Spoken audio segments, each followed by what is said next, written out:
So are we supposed to start the podcast? Ready? 1, 2, 3. Patriots, gay-triots, they-triots, black-triots, brown-triots, and everybody who tries to oppress those people can Fuck off! Welcome to America's Top DEI podcast. We have our pulse on America over here at I've Had It. All the Democratic strategists, you want to know what America thinks, you're in the right place. Quit being pussies and fight. Yeah, that's a great. All right, Pumps, what have you had it with? Okay, what I've had it with is how, I feel exhausted because of all the lying and gaslighting that's coming out of this administration. I'm so tired of it. I was gaslit in my marriage, and that was before I even knew what the term was. But it just, I don't know if it triggers me more or if everyone feels this way, but it's like I'm tired of facts being ignored, facts being misstated. I'm tired of people looking at my face, particularly political leaders and FBI directors, fucking lying to my face like I'm dumb. I've had it. I've had it with gaslighting. I would much rather somebody tell me the unvarnished truth, even if it's hurtful, than lie to me. And I just feel like, I don't know, I just feel defeated in that it continues to happen and it's so fast and it's coming so fast and so many people believe it. So I just feel like kind of we're in an abused state as a nation because we're just constantly being lied to and we're just gaslighting. And I feel kind of defeated. You know, that, I think that's their tactic. I know. But I do think that it's the part that makes me crazy is that I get that there are screwed up groups of people that want to do screwed up things. It's the people that buy into it. And if you look at I always look at our state as an example. You look at our state and how now that it's had Republican supermajority rules on the books, they've ruled everything in the state for close to 20 years, how everything is plummeted while at the same time, Governor Dipshit, listeners, we're in Oklahoma, and his name is Kevin Stipp, but he's a real dipshit. He runs around telling everybody we're top 10 state. Yes, I see that on the internet, and I saw it on a TV commercial the other day, and I was like, what? In what? In being racist and cruel? Is that it? Is that what guns having more rights than women? Is that what you're talking about? But no, I mean, it's just, there's no such thing as truth anymore. It's crazy. I'm with you that I would rather hear the worst case scenario. I would rather it be facts. But I think that some people, their whole identity, sadly, they've been indoctrinated via their churches and then different political silos and cultures where they not believing it or questioning it is too painful for them because their whole identity is wrapped up into it. Imagine the guy that he gets up in the morning and he wears Patriot deodorant, Patriot panties. He puts on his Patriot, top and he's got stickers on his truck, American flag stickers, thin blue line sticker. He's got I'm a big boy stickers. And I'm a man. Truck nuts and pictures, stickers of assault rifles. And he lives in, works a decent job in, some small town America. And he never gets a raise. And, his boss just told him, I'm sorry, you're going to have to start paying more for your insurance. I can't cover it. But his boss just bought, a bunch of new jet skis and a monster truck and some other redneck shit, right? Some new guns. And you bought into this thing so much so that your panties are Patriot panties that they kind of have a lot of these people checkmated. Yeah. They make it a part of their identity. Josh, my husband and I were talking about this the other day, and he was like, I just kind of don't get people that are so beefed up on patriotism. Because when you think about it, it's yeah, we're Americans and I'm proud to be an American, but I don't think about it that much. I have to think about it a lot lately because we're doing terrible things around the globe, denying the poorest children of the world medications and food. But I don't wake up every day and go, rah, rah, sis, boom, bah, I got to get my Patriot panty thong on, slap my ass and look at it before I walk out the door. You I've got know? to salute myself in the mirror with the flag. It's fucking weird. It's weird. The weird, like, he's patriot and like this patriot shaming that goes on the right. Like, you're not a real American or you hate your country. And it's like, I am a real American and I actually love this country, but it's not my identity. Yes, I'm an American. It's my nationality. But I don't wake up every day and just be like, fuck yeah, let's go USA and sing the national anthem and shit. You know, it's just, there's patriot shaming going on by these literal faux patriots. Well, and here's the thing too. When you look at the reason people love Donald Trump and think he is a patriot, it's because he got on that American flag and he dry humped it. Yeah. And they were like, that's my guy. Yeah. He's the one. Yeah. That to me, What's fascinating about that whole thing is I've never heard an American president shit talk the country as much as Donald Trump. America was dead. Well, I mean, for over 10 years Yeah. now, he has shit talked it, shithole, said the White House was a shithole when he moved in there in Trump 1.0. He talks, I mean, just really disparagingly about Americans, about American policies, and not in a critical way, like a constructively critical way, like a politician could come in and say, you know, a lot of our foreign policy created destabilized countries that now we have to accept those citizens of refugees because of American provocations abroad. That's a constructive criticism. His is just like, you know, basically the USA sucks, but also wink, wink, I dry hump the flag. Right. Get your Patriot panties and check out my new flea market attire, the new Patriot man bra. Did you hear that Trump see that he's bringing back Trump vodka, which has already gone bankrupt? That's the latest script. Imagine, like, here's what's going to really just be so nauseating. If we ever make it through this regime, all of the patriots, the Republicans that are in the news punditry, and the next president, let's say they're a Democrat, and they shit talk Trump or shit talk anything, when they get on with their American lapel pins in their suits and they said, you know, I think this is just beneath the dignity of the Oval Office, I am going to lose my mind. Because they will do it. They will not feel any sense of hypocrisy in it. These are the people that still refer to themselves as the party of family values. I'm just like, of all the things you can say, that's not it. That is not it. Yeah. I mean, the pro-life party. That's the biggest bunch of horse shit I've ever heard in my entire life. It really is, especially when you tackle on the ever-growing evidence of all of these grinder surges and outages at the RNC and now at Charlie Kirk's funeral. And you have all of these DL MAGA demon queens that, you know, pray to Jesus, dry hump the flag with Trump during the day, and then they're out at night doing gay stuff. Yeah. Eating some ass. They're eating ass. Mm-hmm. All right, let me tell you what I've had it with. I've had it with digital small talk. Okay. I don't like small talk in general. You know, one of my problems when I go to places with you, and Josh has started this too. Both of you say to my face, oh, I hate small talk. I want no part of it. And I'm like, perfect. You're a great companion date for me.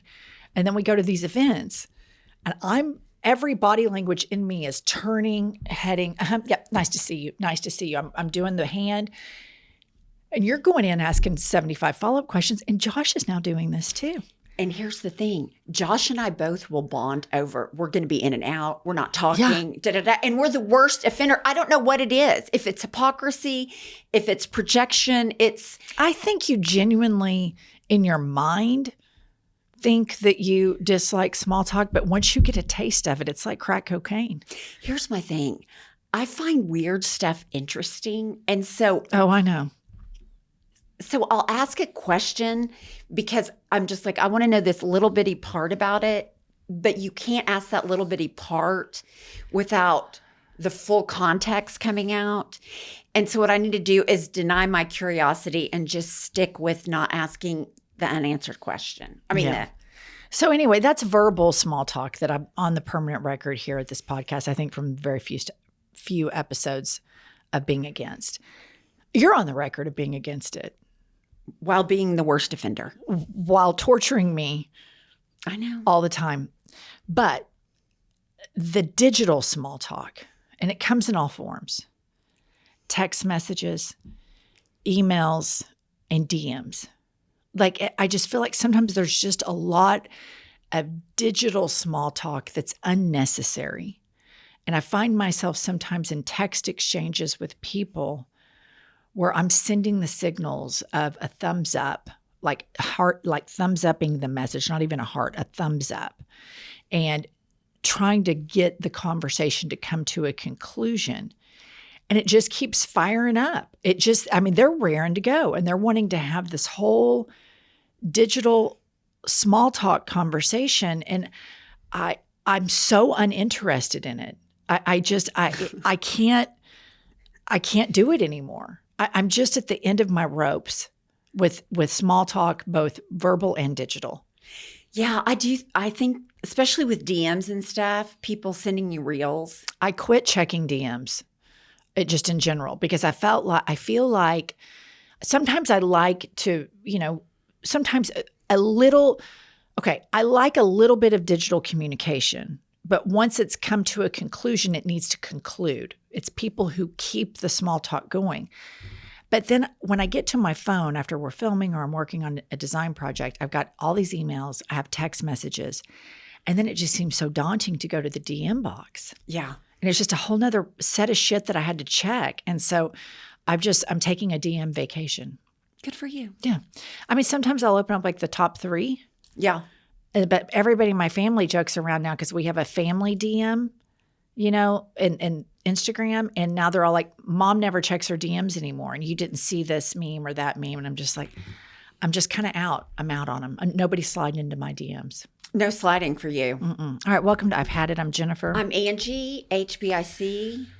Kylie, what's going on with the lesbians? The lesbians are good. We're keeping it gay out here. Oh, Excellent. I've got 2 reviews for you today. And this first one is 5 stars, titled, My Husband Said He'd Marry Jennifer. And Gambit writes, My husband confessed he'd marry Jennifer in a heartbeat.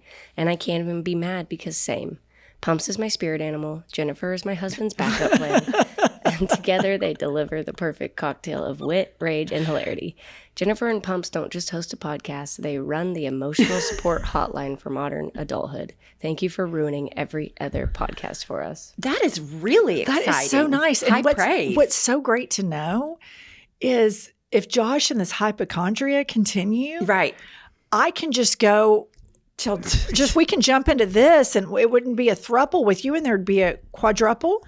No, but here's the deal. Maybe you could switch her for Josh. Like you could take her I wouldn't do husband. that to her. She might be loving the what's it, Florence Nightingale? She might just be all up in that. With the hypochondria. I don't know. He said he was going to go get a hearing test. I haven't asked the results. Have you asked him? No, I was going to ask him because I've been having headaches because of my eyes. And I was going to ask him if maybe his headaches were because of his eyes. But I literally thought in my head, if Jennifer heard that I asked about this, she would murder me if it gave him one more reason to bitch about his headaches. So I just didn't. Kylie, who else? Okay, we've got 5 stars, titled 5 stars. And they write, I listen to each show and my husband will often look at me and say, Are you crying? I don't know why this show makes me so emotional. It's so refreshing to hear real conversations between smart, respectable women. Sometimes I feel like an alien in this country, so thank you, ladies. That's so nice. That goes back to what Pumps was saying about feeling like we're getting like mass abused right now. We are. And when you hear empathy or, people being open-mindedness and advocating for all of the people that this administration is bullying, it's something we just have to continue to do. It's so important that we keep the culture of that alive during this and never obey in advance. No. And have you noticed an uptick on, people being ugly to other people? Like, you're not an American. Speak English if you want to live in America. I feel like I'm seeing that more because Trump not only is doing that, but he's emboldening other people to be horrible people. All right, let's move along and let's discuss with the listener what happened at the dog school yesterday. Oh, God. Why do you have to bring that up? I'll set it up. It makes me I'll so set it upset. up. Pumps and I both send our dogs to doggy daycare because we run America's Top DEI podcast, have our pulse on America, and are ready to advise Hakeem Jeffries and Chuck Schumer whenever they're ready as to how they can turn this ship around. Nonetheless, the dogs go to the dog school. I have 2 Frenchies. Pumps has 2 Frenchies and a shaved Siberian Husky, which is not to be confused with her vagina, which for the long-term listeners will know that sometimes those things are interchangeable. I forgot about that. The shaved Siberian Husky, the actual dog, and the shaved Siberian Husky, your beaver. And anyway, so we both go to pick up the dogs at the same time. And my dogs like her a lot. Her dogs like me a lot. And so they hadn't seen each other. And the dogs have been to school together. But they all come out and they're all super excited. And I'm petting on her dogs. She's petting on my dogs. And then we walk outside. And it's kind of rush hour at the doggy daycare. And there's this really nice woman who's a really good pet owner. She's a good American. She's a real American. She's a patriot. She's probably a patriot. And not in the obnoxious, fake kind of way. But she looked like a pretty earnest person. She was so nice. She didn't deserve what happened to her. So we're outside, and Pumps and I, of course, are like 2 bulls in a china shop, just still yakking and talking. And we'd been together the whole day, but we're still yakking. And all of a sudden, her French Bulldog, Oliver Glizzard, violently attacks the dogs of the aforementioned nice, normal woman. Oh. And he doesn't just like, I mean, it's a Napoleon complex. These dogs are 5 times the size of him. And he is just being a total ass twat. Oh, it's horrible. It goes crazy. He goes crazy. So then we get him back together with Pumps, and she's, oh my God, I'm sorry. So this woman and I were parked by each other. So then we start walking over again. Oliver escapes again. He takes out of his leash. And he goes in for the second attack on these dogs. And then her puppy is running into the street. And there's about 7 people at this point involved. Oh, it was so terrible. And then tell them what happened when you got to the doggy daycare this morning. Okay, first of all, it was absolutely horrible. Like, I'm getting sweaty just thinking about it now. It was so horrible. Anyway, so I pick him up, like I have him in a chokehold, not a chokehold, but a bear hug when I walk him in. I left the other 2 dogs in the car and I walk him in. Here comes the girl that works at dog school that doesn't like him. And I know she doesn't like him. And here's the deal. I don't blame her. If I worked at dog school, I too would not like him. But she's kind of no nonsense. She walks out and she's like, we're going to have to make some changes about Oliver. And I was like, I 100% no. Inexcusable. I'm so sorry. I'll bring him in holding him, or I'll bring him in on a harness, because he was on a leash and not a harness. And it was horrible. I had to text the owners and apologize. I mean, it's just been, and I was like really upset about it. I mean, I'm even considering like the 3-week ship him off to training thing. I mean, it was bad. It was bad. Yeah, it was really bad. Yeah. It was really bad. I think he's acting out. That's just kind of how he acts around other dogs. I told you he did that to that neighbor, my neighbor in the neighborhood, where he knocked him down off of his feet. Yeah. Anyway, so that leads me to, I want to highlight potential dog goals. And what I have here is a story I want to share with everyone. Okay. That there is this Frenchie in China, okay? And he goes viral for collecting plastic bottles. And shops even save their containers for him to go get the plastic bottles. And this dog earns money each month, including income from his online videos, and they range between $420 to $560. So this Frenchie has pretty much the same DNA as Oliver Glizzard. And I want to show you all the video. And for listener, I'll describe what you see. This French bulldog earns over 1,000 yuan per month collecting plastic bottles. His name is Xiaobai, which means Lil White. When he was 6 months old, he picked up a plastic bottle and a stranger gave him a small piece of meat for it. So then he started a lifelong interest in bottles.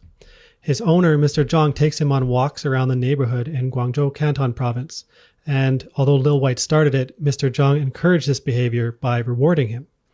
As they walk, Lil White finds and grabs bottles and brings them back to his owner's burlap sack. He collects bottles 3 times a day, morning, noon, and evening, for about 20 to 30 minutes each time. Some neighborhood shops will leave bottles out just for Lil White, and now he's 5.5 years old, and he's already become an online sensation on Douyin too. It's reported that Lil White can earn 1,000 yuan per month from bottles and an additional 2,000 yuan per month from sharing videos online, but he doesn't seem to understand the numbers well. Mr. Zhang said he didn't expect Lil White to become so popular. He just wanted to film his hard work for fun, but now that he's making money, he plans to spend it to rescue and feed stray animals.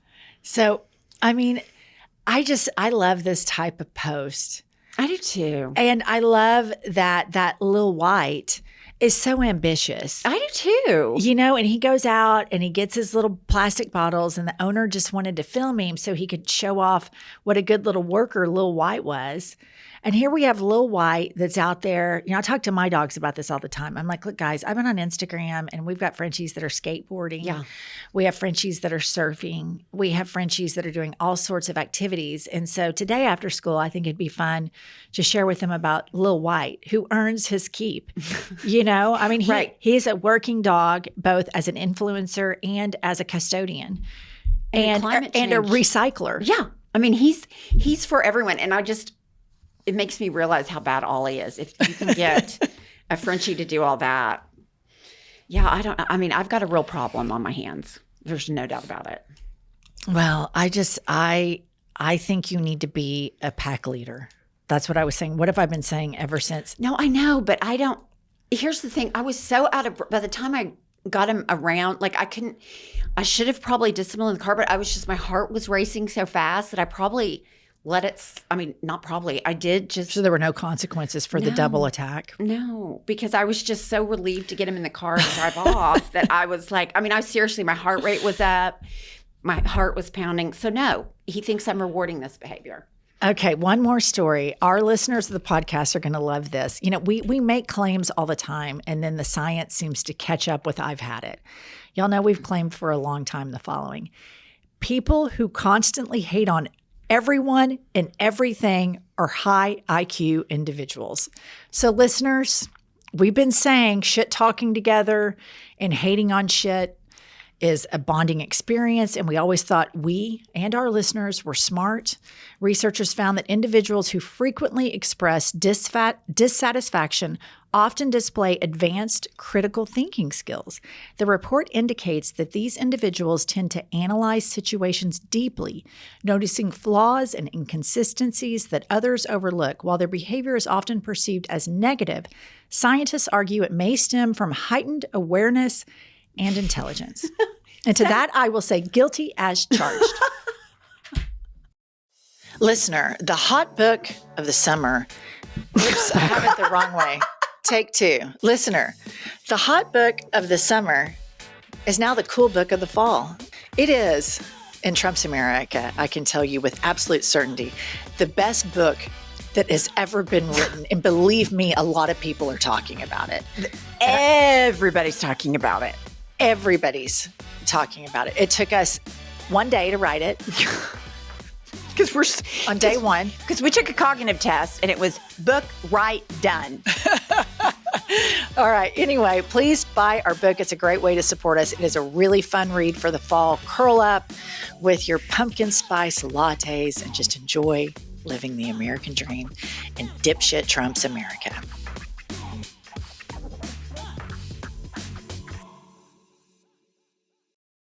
All right, listener, fall is here and the kids are back in school, vacations are over, and it's time to start the cozy part of the season. And I want to introduce you to Bombas.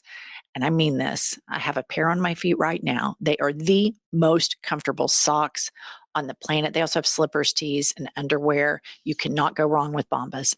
I love my Sherpa lined Sunday slippers. They're packing friendly. They're fantastic and cozy. I love them. And the best part, listener, for every item you buy, Bombas donates one to someone experiencing homelessness. Over 150 million items have been donated thanks to customers. And with their happiness guarantee, if you're not 100% into what you got, They'll make it right, no risk, all reward. So listener, head over to bombas.com/hadit and use code HADIT for 20% off your first purchase. That's bombas.com/hadit. Code HADIT at checkout.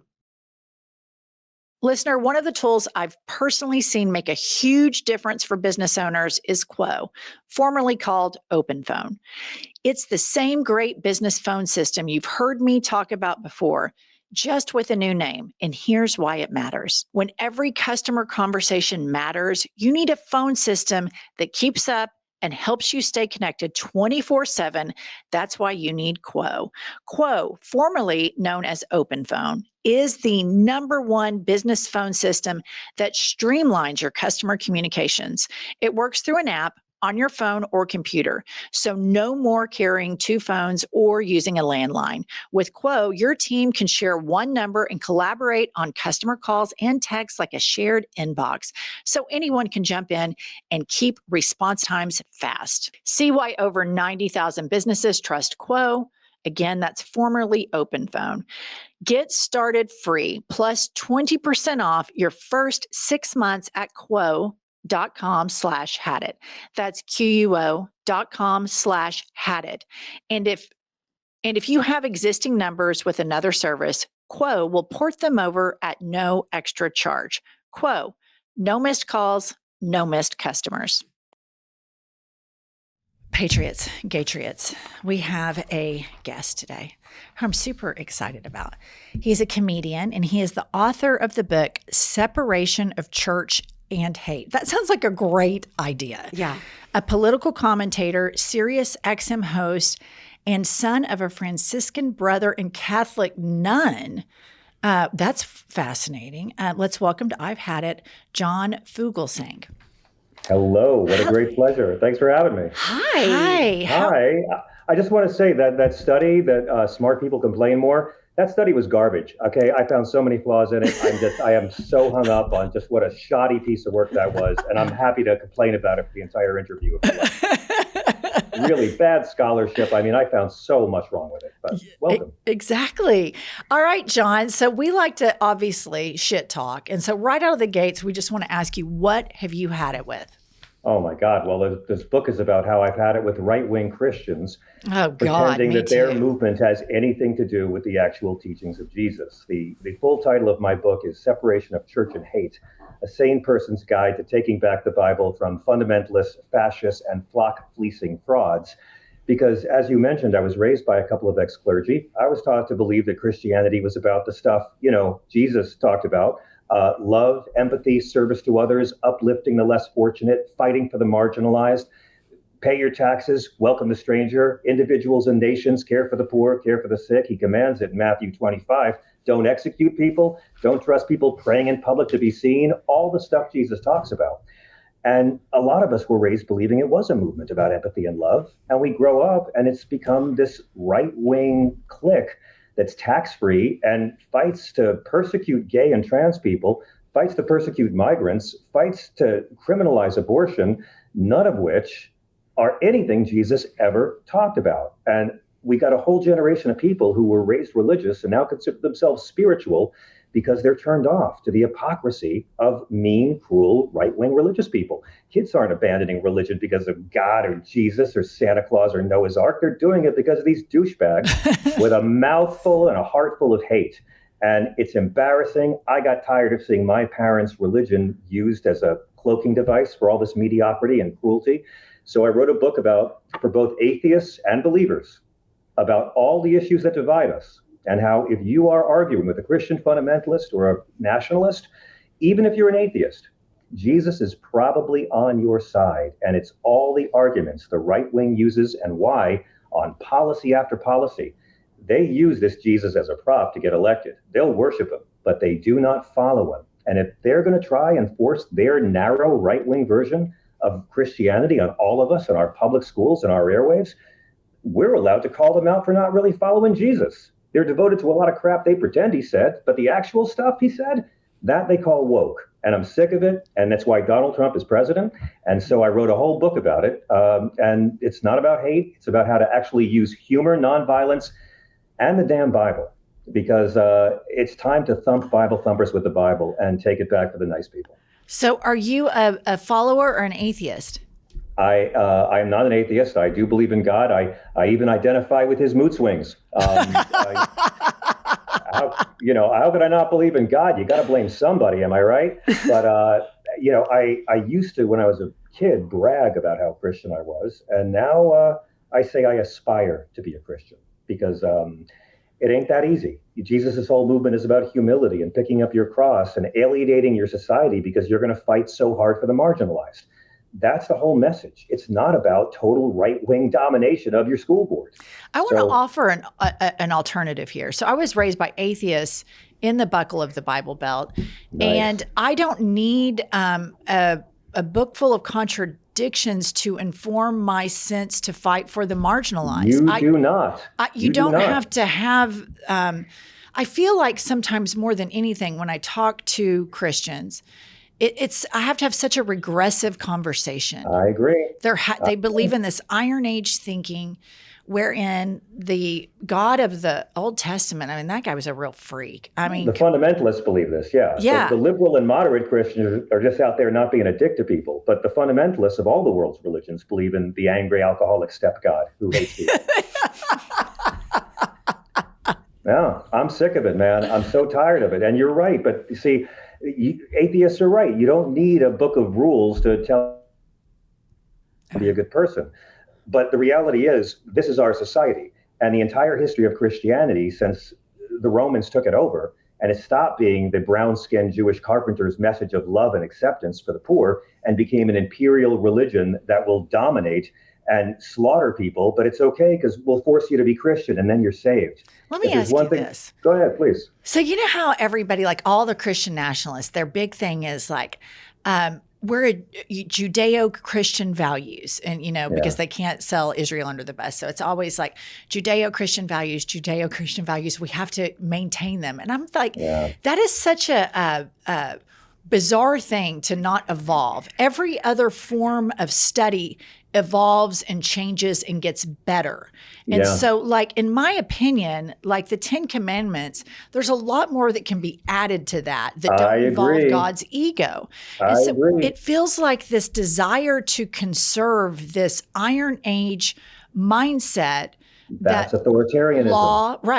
Law and psychology and everything else we should evolve past. I think the same thing about the Constitution. Like we haven't amended it in a very long time. I think it's crazy that South Dakota has 2 senators and they have not very many people there. And then California has 2 senators. And so I just think that whenever we're trying to hold these rigid things in place, when we have evolved and we have more studies and more data. But they're both the same. They're the Electoral College and organized religion are both examples of how the minority controls the majority and uses sacred texts that can never be questioned to control the majority. It's the same thing. It's all authoritarianism, and it's all bullshit because it's all the opposite of the stuff Jesus talked about. They want to say Judeo-Christian values, not because they care about Jews. Half of these people are rapture files who want the tribulations to come, where half the Jews will die and the other half will forcibly be made to convert. They love Jews that much. Mm-hmm. They don't care about that, and they say Judeo-Christian in many cases because they kind of prefer some of them Old Testament laws over all that love and acceptance of Jesus. These are the guys who quote Leviticus to justify cruelty to gay people, even though that's the book God gave the Hebrews when they were escaping bondage. Jesus brings a new covenant. You get to eat bacon now. You don't have to be mean to gay people.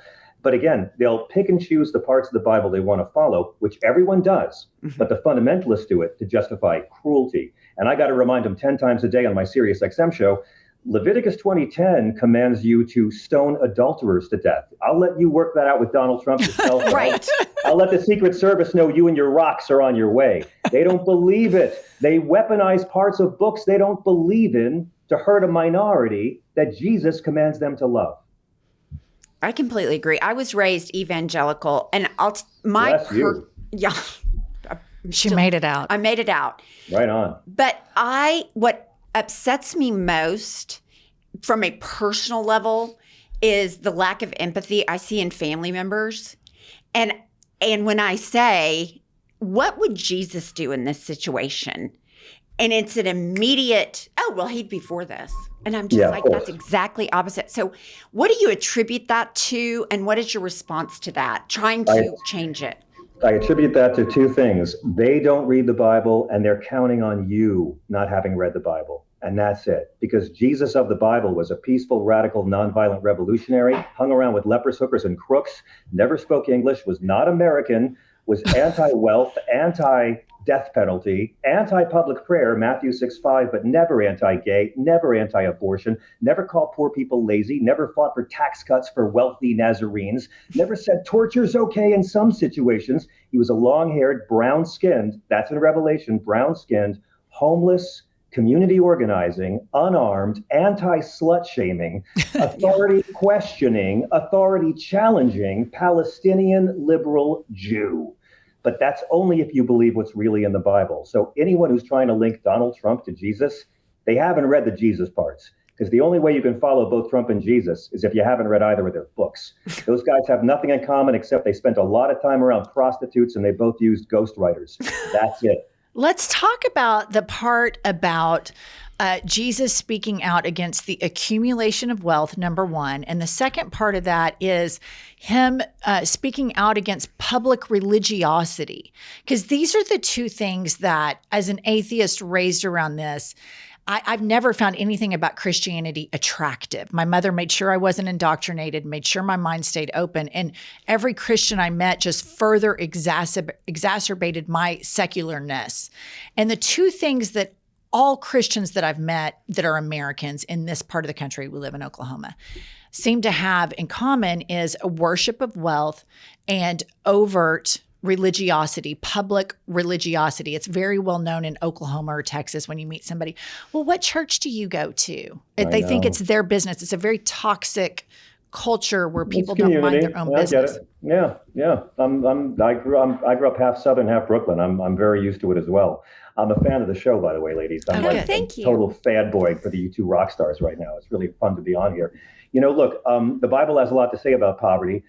It bluntly commands generosity and justice and compassion towards the poor, and it doesn't ask nicely. God commands lending to the poor without expecting repayment, without ever causing interest. It was causing interest, charging interest on the poor that made Jesus do the whole temple freak out.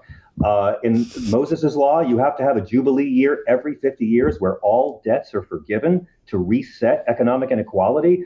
I mean, Jesus commands individuals and nations to care for the poor in Matthew 6:5, and says that individuals and nations will be judged, heaven or hell, by how well they care for the poor and the sick and how well they welcome the stranger. Throughout, Jesus warns you about these people who pray in public to be seen. He's not against praying in church, but Matthew 6:5, he warns you to not trust anybody who prays in public on the street corners so they can be looked at. I think about this whenever I see, Mike Johnson on his knees in the well of the House. The guy could have gone into the back room and prayed with these other congressmen in private, tastefully, but they don't want that. They want to show off. They want public displays of piety. Jesus literally says in Matthew 6 that when you pray, go in private and pray to your Father in secret. And that's what he says right before he teaches the words of the Our Father.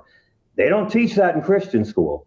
And again, I think if you're opposing Christian nationalists, fall back on Jesus. That's it. Don't fight them. Make them argue with the Bible. Jesus and God command us to welcome the stranger. God commands us in the Old Testament to treat the alien as one of our own, and Christ says that nations will be judged, heaven or hell, by how they welcome the stranger. So when your Uncle Racist is over, just say to Uncle Racist, why should I listen to you and Donald Trump and ignore God and Jesus? This is why I think politicians like Andy Beshear of Kentucky or James Tallarico from Texas are going to have so much credibility reminding these rural and suburban religious folk what they're supposed to advocate for. And I think that they are such credible messengers. They're not going to listen to me. I'm a crazy atheist. Not going to listen to me. liberal. I'm a comic. Yeah. But those two messengers in the Democratic Party right now, I think, are some of our most important voices. And what impresses me so much about each of them is some Democrats, centrist Democrats, have flirted with throwing trans people under the bus. Oh, yes, they have. And neither Tallarico nor has Andy Beshear done that. In fact, they have said, my faith instructs me to accept them. My faith instructs me not to judge them. But I wanted to ask you this. So we had Charlie Kirk's funeral, and obviously everybody knows nobody likes gun violence. Most of all liberals were not into guns or gun violence. You like how they're blaming the woke gun control people? I've never shot a gun in my life. I'd love to hear a Democrat point that out. Go ahead. Did you hear how they were signaling? I think that what a lot of these Republican Christian nationalist politicians do, John, is they Christian signal. Yes. They say the Lord this or Jesus that, and they Christian signal so that they can disguise the fact that they're advocating for the accumulation of wealth and for, fucking a lot of people over. Yeah. But at that funeral, I can't remember which speaker it was, but he was like, and the Lord put this person in this cabinet position, and the Lord put this person in that cabinet position, and the Lord made sure the bullet missed Donald Trump's. Blaspheming. It's so. The Lord wanted that poor bastard behind Trump to catch a bullet in the head in front of his kids. That's what they're saying. The Lord wanted Cory Comparator, whose name they've already forgotten. They can't remember that guy's name. Just like Benghazi, they forget the corpses when they're no longer useful. God, when anyone says that, they are saying God wanted that man to die in front of his kids so Trump could come here and rape USAID to kill thousands of kids overseas. That's the message they're giving. There is no right-wing Christian argument for any of this. And you're so right about the funeral. And you're so right about Tallarico. And I would also add Buttigieg and, of course, Reverend Senator Warnock to that list. They're really on it. You don't have to believe in the Bible as literal fact to call these people out on their crap. And atheists can do this. A lot of atheists who have family like this that they still love do this all the time. In the case of the transgender people, I mean, literally, Jesus' whole message is to uplift the less fortunate, right? That however you're born, it's not your fault. And maybe you're born a certain way so God can reveal miracles through you. I hate to get all conclave and shit, but that's what's in the book. So, real masculinity is not beating up on a powerless minority with a high suicide rate. Real masculinity is uplifting the marginalized and being strong for them, which is also a great feminine trait as well. But their whole deal is power. They don't give a rat's ass about the teachings of Jesus. They don't care about religious freedom. They don't care about Satan. They don't care about abortion. I'm talking to politicians now. They don't care about abortion. They don't care about illegal immigration. They care about power. That's it. That's the creed. If they wanted abortion to end, let's have more birth control. Let's have more sex ed. Let's drive the numbers down. They don't want it. They want the controversy. You want border crossings to stop? Start locking up every white person who hires an illegal immigrant. White people put the help wanted sign at our border. Start putting them in jail. We never do that because we need this workforce. So they're not serious about anything. They just want power. And Donald Trump seduced the right, not by promising to do anything Jesus did. You ever hear Donald Trump talk about, I'll help the poor like Jesus commands? You ever hear Turning Point USA talk about the importance of helping the poor? No. It's all about power. They don't care about Christ. They care about conservative Christian domination. Mm-hmm. That's their real religion. And so it's really easy to call them out because they're frauds. They don't use the book. And I wrote this book, so even if you don't believe in the Bible, you'll know on whatever topic, feminism, immigration, abortion, the exact lies they tell to assume this control over our culture. If more of us could call this BS out, they wouldn't have this as armor, and you wouldn't be able to have this lecherous, adulterous, stealing from vets with a fraud online university, having cops beaten for a lie on the Capitol steps, clown with all of his makeup like an old tragic drag queen as president. He got it because our Christians don't give a rat's ass about what Christ said. But a lot of Christians do. And a lot of atheists are better Christians than the so-called Christians because they're fighting for the least of us. I agree with that. When have you been able to figure out when God and guns became synonymous? Yeah. Okay, I don't understand that.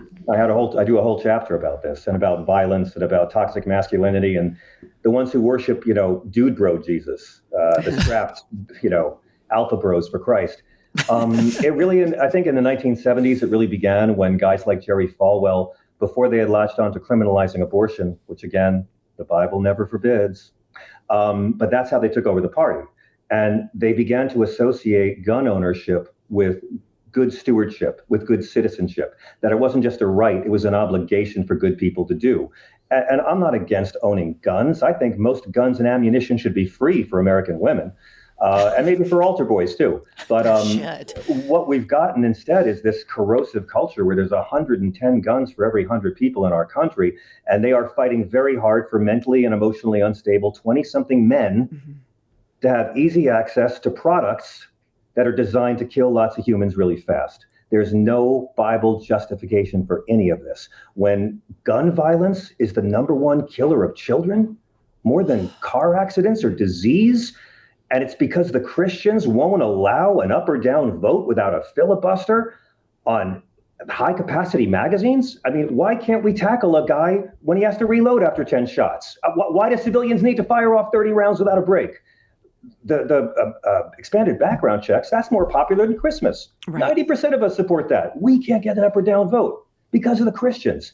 I don't want to hear from any of these guys that they're pro-life when they are fighting every day to make sure the next Salvador Ramos or Robin Westman or Dylan Roof or any one of these guys can easily get their hands on military hardware and slaughter American people. It's all a business. It's all about power. They are not practicing the rules of Christ. If you care about life, if you care about children, then you want to make it a little harder for an emotionally unstable 20-something white guy, because that's always who it is, to easily massacre lots of Americans in a short amount of time. They're not pro-life. It's all power.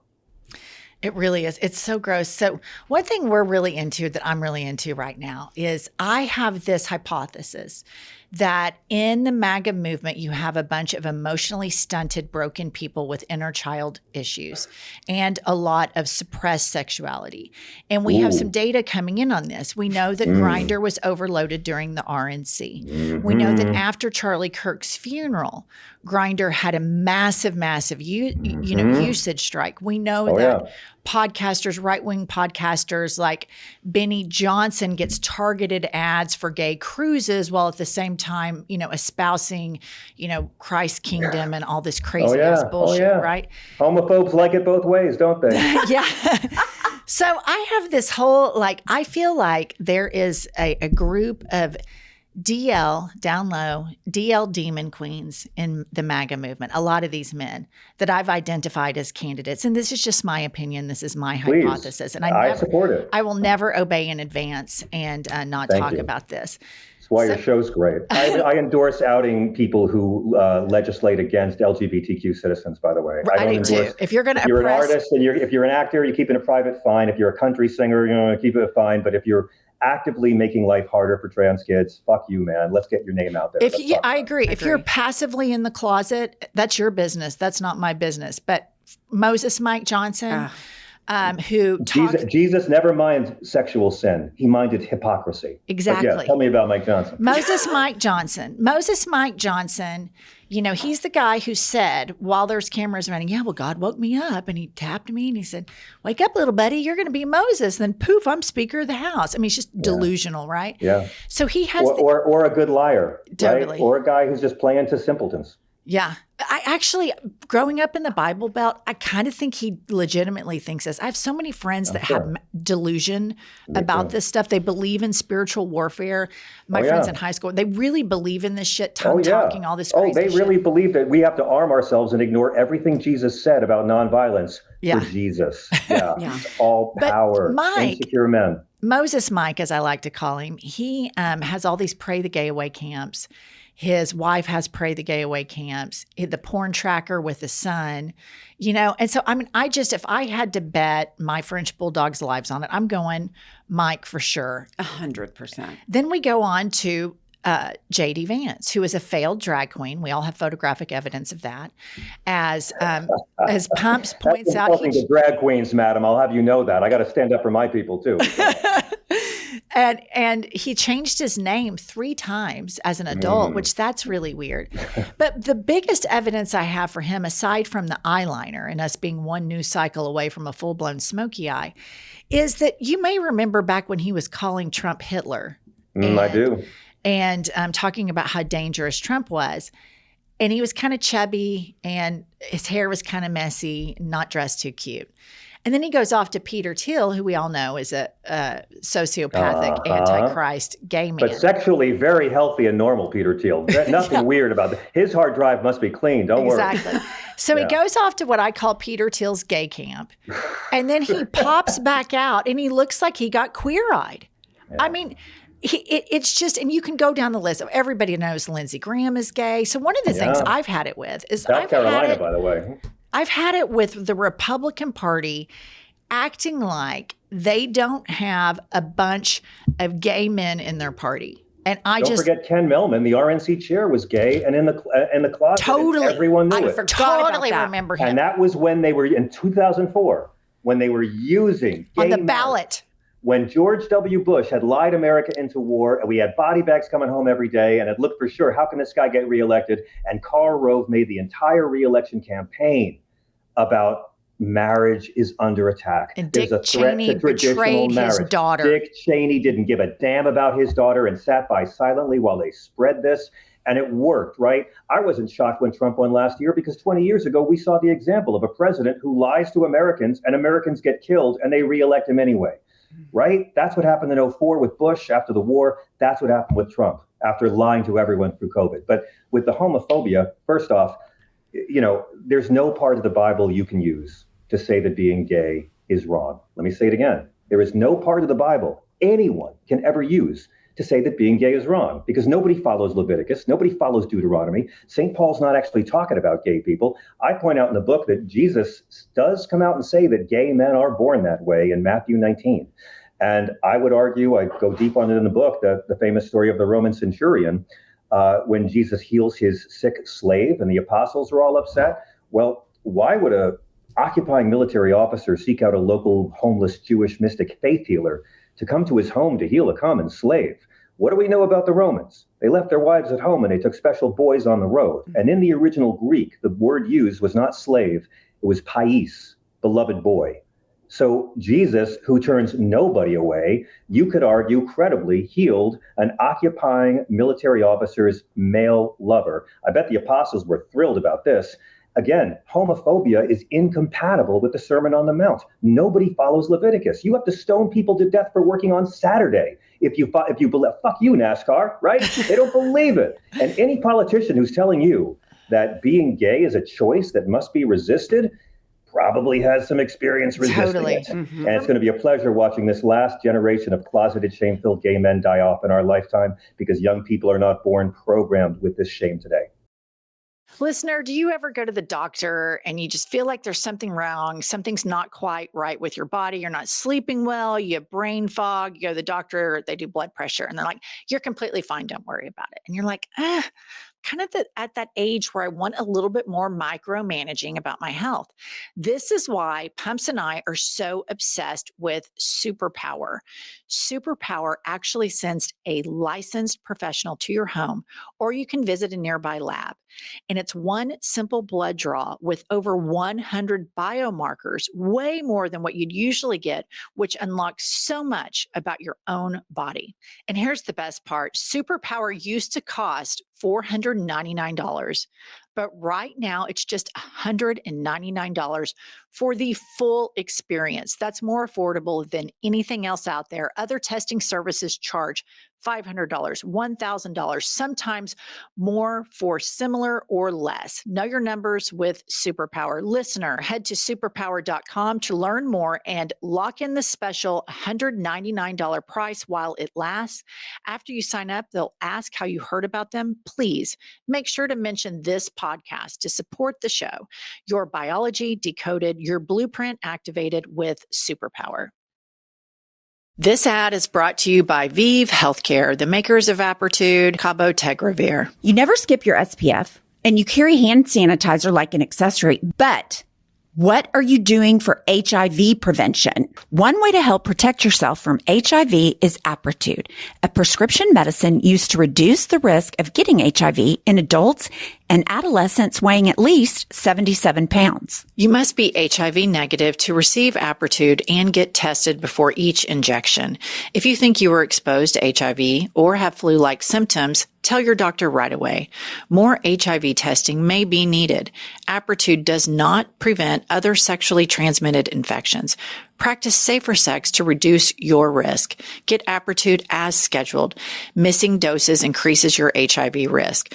Don't take Apretude if allergic to it or taking certain medicines that may interact. Tell your doctor about your medical conditions, liver problems, and mental health. Serious side effects include allergic reactions or rash, liver problems, and depression. If these occur, get medical help right away. The most common side effect is injection site reaction. Bring your A game and talk to your doctor. Learn more at apretude.com or call 1-888-240-0340. I'm sitting here thinking there are people in my life, maybe I could give their book and it would change.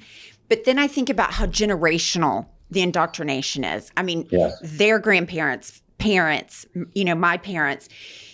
So what do you think a realistic, like somebody like me that wants to go and talk to somebody who is super, thinks like Jesus is the best thing and that they follow Jesus and they don't see the irony? Yeah, I wrote a book for you. Yeah, it's a lot. So what do you think the realistic expectation on how you deal with this? Like if I just plop the book on her lap. No, I don't recommend that. My book is not. My book is for people who have to deal with these people. Fundamentalists will not like this book. They will hate you for giving it to them. They will not read it. Maybe some will just to make a hateful review on Amazon, but they're not going to. Now, conservatives are another story. I'm not talking about the haters, just, nice conservative people, right? Like conservative Christians, they're often more liberal with kindness than actual liberals. And so throughout my book, I'm like checking in with the conservatives, Christians, and the atheists who are reading to make sure they're okay with all this Jesus shit I'm laying on you. But here's what I found out, okay? You won't convince them. You probably won't be able to talk anybody out of the matrix. All that spiritual growth has to happen on your own. And Donald Trump's going to make it easy for a lot of them when this whole thing goes up in flames. But what I found is this. We can't hate these people, right? For most of us, they're not nationalists or fanatics. They're our relatives we still love, even if they're crazy. Or our coworkers, or that douchebag from high school who can't spell your, but we're still friends on Facebook, right?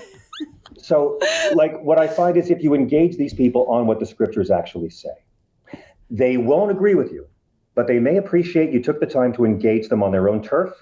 And if you go back to the central values of what Christ was about, not conservative Christianity, but Christ in the book and the things that Christ demands. Look, Matthew 6:5, he lays it out, individuals and nations, 4 criteria for heaven, not hell. Take care of the poor, take care of the sick, welcome the stranger, and be kind to those in prison. Nothing about screaming at women outside clinics. Nothing about hating the Muslims or believing in the talking snake or giving money to your church. It's those 4 criteria. And I find if you talk with them about what Christ actually says, don't fight, just ask questions. You can build a bridge there. They'll appreciate it. And I just believe you get farther telling your uncle that Jesus wasn't an immigrant-hating homophobe and showing him in the scripture, proving how Jesus was not an immigrant-hating homophobe, than if you just give him the finger and call your uncle an immigrant-hating homophobe.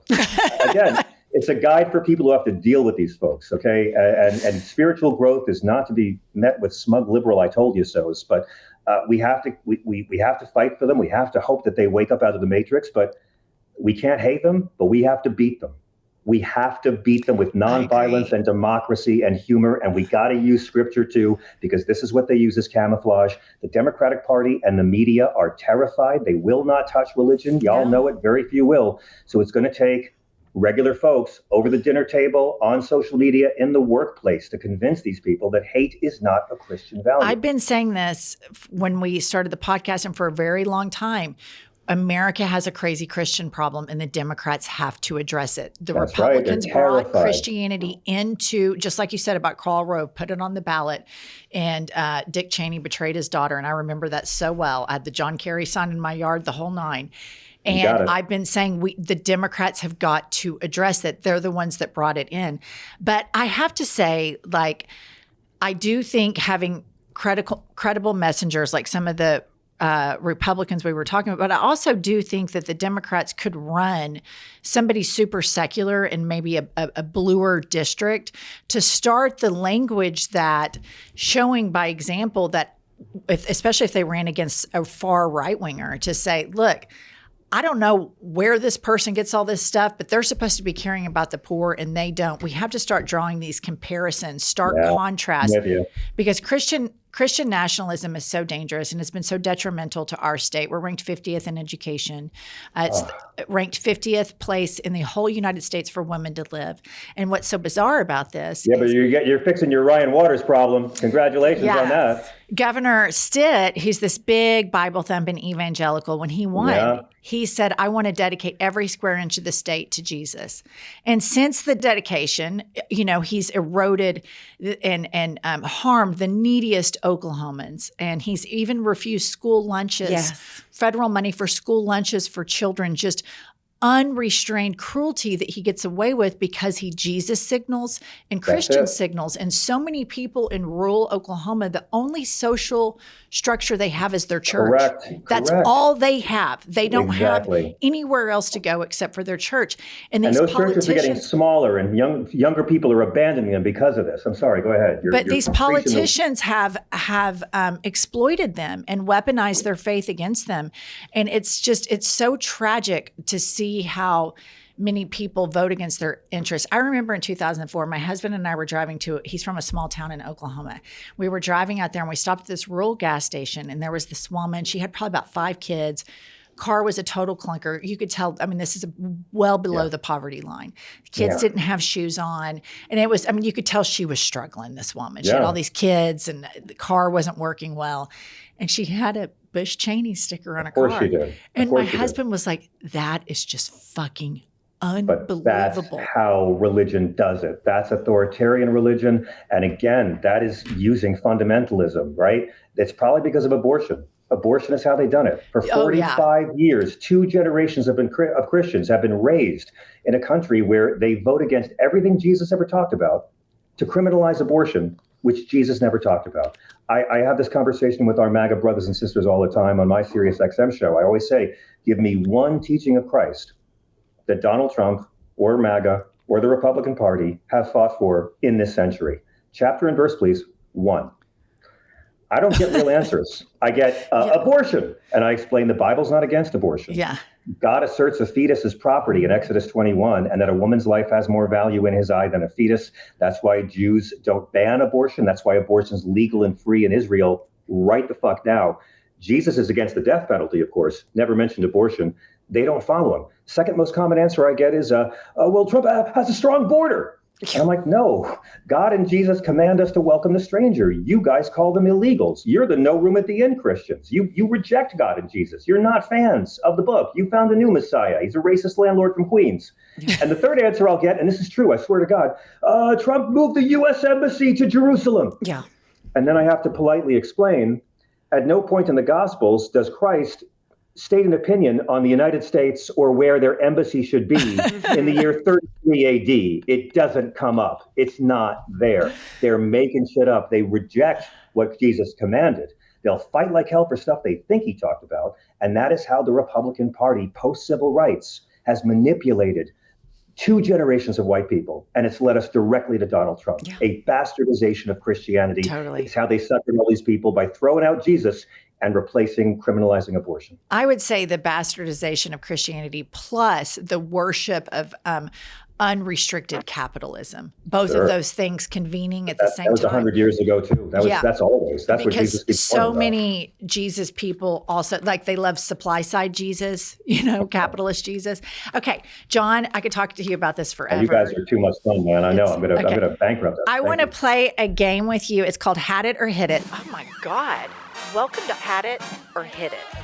I would hit it. Had it. I hit it every day, sometimes twice a day. John, had it or hit it suburban parents? Let me just say, I grew up in the suburbs, all right? And I've had it with my suburban parent friends who keep calling me all the time, and my rural parent friends, just because I live in the city, and say, oh, don't you feel bad that your kid doesn't get nature?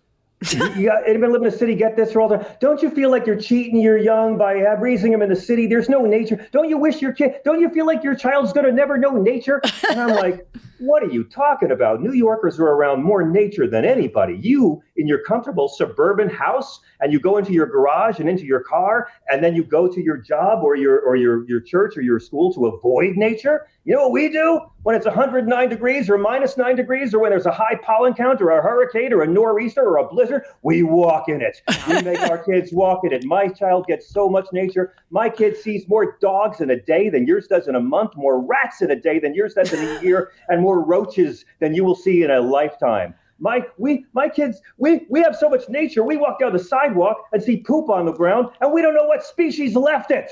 That's how much nature we have. We have so much nature, it gets into our house, and we have to hire exterminators to kill all the nature. I was in Central Park with my kid, and we saw 2 rats eating a bagel while a duck and a raccoon watched. Don't tell me about nature, suburban parents. All right, had it or hit it, the R word. Oh man, okay. So these adults over the age of 14 who use the R word, there's like levels of cowardice and punching down and being a pathetic beta male, and then there's this. This is why fucking Lenny Bruce died. So dude bros with a podcast could say retarded. Really? Yeah. Wow. You free speech heroes. I worked in special ed. Okay, I paid my way through college doing special ed, and a lot of people in your show probably have folks who have developmental disabilities or developmental delays or whatever tasteful words we're using to describe people born differently in this decade, right? These cowardly bitches who are coming out there saying retard, making their friends laugh. And you see this in comedy clubs too, like making fun of the homeless, right? Yeah. Like punching down on developmentally disabled kids by using a slur. And here's the deal. None of these cowards would ever use that word if they were at the Special Olympics.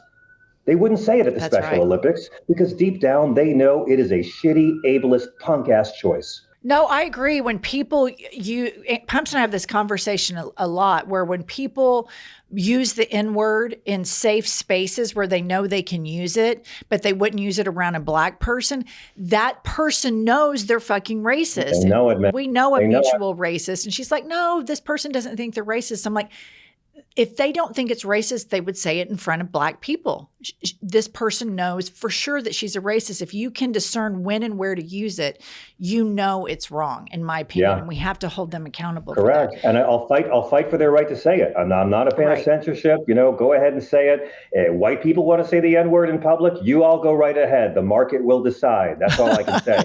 But yeah, I mean, it's just punching down, man. It's really lame. And I'm trying to make a list of all the great men in history who use the word retarded as a slur. And so far, I'm stuck on number 1. It's just punk ass bitch behavior, man. Just be better, guys. Yeah. Okay. Had it or hit it, Tylenol.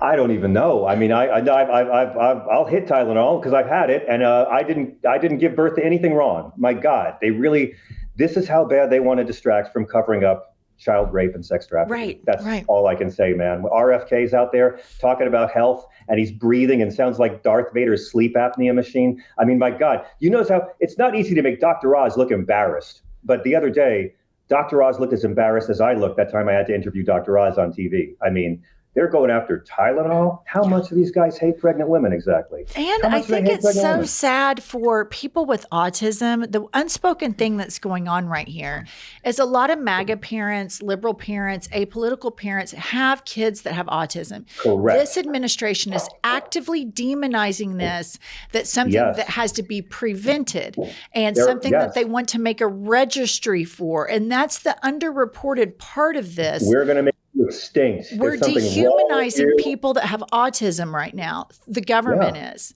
They are. We found the cure to you. And again, these godless motherfuckers lied about it being vaccines for so long because they punched down. But this statement about Tylenol, it wasn't just deeply insulting to pregnant women around the world. It was profoundly insulting to autistic kids, autistic teens, autistic parents, everybody out there who's getting great grades in school or working and paying the rent and being functioning members of society, but they're different. And we know that fundamentalists are afraid of things they don't understand. It was a gigantic fuck you to say that all the autistic Americans, that something's wrong with you, but we think we found the cure. Right. We can't fix you, but we'll fix others coming before. And again, man, it's just like, it's all to distract from child rape. You will not hear them talk about Tylenol again. They will not try to ban Tylenol for pregnant women. This guy's programming a reality show. And if we're talking about whatever stupid fucking thing he said yesterday, we're not talking about the Epstein tapes. That's all it's about. Tylenol's going nowhere. I was just going to say, and of all the drugs, I mean, Tylenol is the one everybody wants the least. Like, if you hurt yourself, I mean, it's like, if I like sprain my ankle or am I at the gym and I'm like, God, it's a girlfriend, I'll be like, hey, bring me an aspirin or whatever. And she brings the Tylenol. I'm like, oh, I don't even know if I want to swallow it. I mean, it's just so much work. So I'm just like, of all the things. And again, as I'm sure your listeners know, I mean, Advil was created in 1955. Autism was first diagnosed and separated from schizophrenia in 1911. Yeah. I mean, these guys are idiots and they can't do basic. And it's cruel. The conversations to all of our listeners that either, you know, have autism or have family members or loved ones, that's the unspoken thing that I want to give you guys a shout out, because that's the cruelty of this administration. All right. Yep. Had it or hit it. This is the last one. Had it or hit it. Church camp. Church camp. You know, I want to give you a decisive answer on it, but I can't. I've never been to church camp. My parents didn't want me going to stuff like that.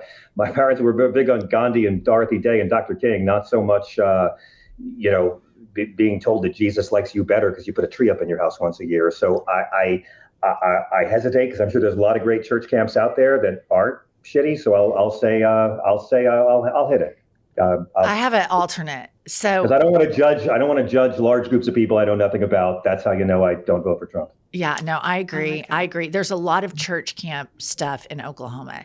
Oh yeah. And there, of course, whenever you have religious organizations and children, you know what happens. The fuckery. You're talking to a Catholic. That vow of celibacy, let me tell you, the first Pope, St. Peter, was married. All the priests and popes and bishops could marry for over 1,000 years. Really? Pope Innocent II made celibacy the law in 1139 AD, not because sex was bad, not because Christ was a bachelor. The church didn't want priests leaving land and wealth to their kids. It's all about greed. Couples taking marital advice from men in dresses is not based on anything that Jesus ever talked about. That's interesting. John, I think you're such an important messenger right now. I want all of our listeners to go get your book, Separation of Church and Hate. I myself am going to get it. I am too. I'm excited because about it. We just hit the New York Times bestseller list for the second time. Congratulations. Just for the Daily Show, and we're number 8 on Amazon today. I'm coming for you, Kamala. I'm coming for you. I'm 7 behind you, Kamala. I'm coming. I'd love to send you guys copies of the book, because I am a fan of the show. I subscribe and I love what y'all do. I love it. Okay, well, thank you so much. I love that there's a place for me to align with radical, caring Christians, because in the Bible Belt, I've always been like the Satan atheist, even though I think I'm a much better Christian than all of my Christian friends. Some of the best Christians I've ever known have been atheists, and some of the most godless heathens have been pious, loud believers. You're in good company. I'd love to have you guys come on the Sirius XM show some evening to talk about the very fine work y'all do. I consider this to be a ministry. You guys are so funny and so tight, and you keep it so balanced between politics and culture. It's really, really, I just admire how you structure the whole show. Well, thank you. That's such high praise. Yes. All right. Well, have a great day with all of the nature surrounding you in New York City. And we will happily come on your show. And this was just such a joy. Some right now. Thank you. Nice. And peace to your listeners. Peace. Bye.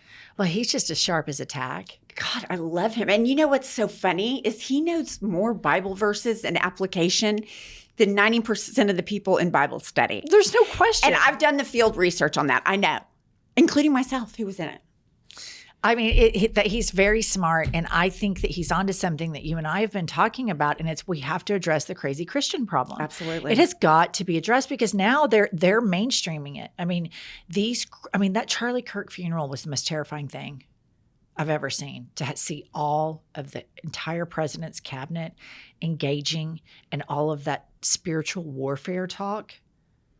Oh, yeah. I mean, Paula White's at the White House selling, blessings or whatever for $1,000. The grift and how, like in the White House, above the Oval Office, that's how separation of church and state we are. Okay, listen, John has a top-selling book that's on the list. Ours is not on the list because we've done the math on it. And we have a lot of subscribers both audio and YouTube. And the sales are good, but we want to be on that fucking list. Or get banned. Yeah, or we want our book to be banned by the Trump administration. So please, listeners, go to the click the link in bio, buy John's book, but also buy your mama's book. All right? Life is a Lazy Susan of shit sandwiches. Pumps, tell them. We will see you next Tuesday and Thursday. I'll tell you what I've had it with. Let's hear it. I've had it with that. Listen up, patriots, gaytriots, and natriots. We have a new podcast that has dropped. It's called iHip News. It's Monday through Friday, every day, 15 to 20-minute hot takes on the political landscape of the United States of America, always served with a side of petty grievances. We are on all the available platforms, Apple, Spotify, Google, whatever you get your podcasts, and YouTube. Please go rate, subscribe, and review so that we will chart upwards with America's greatest legal mind. Pumps, what does an eagle say? Caw-caw! A little bit more enthusiasm. Caw-caw! That's it. That's Caw-caw! That's the patriotism that this country needs right there.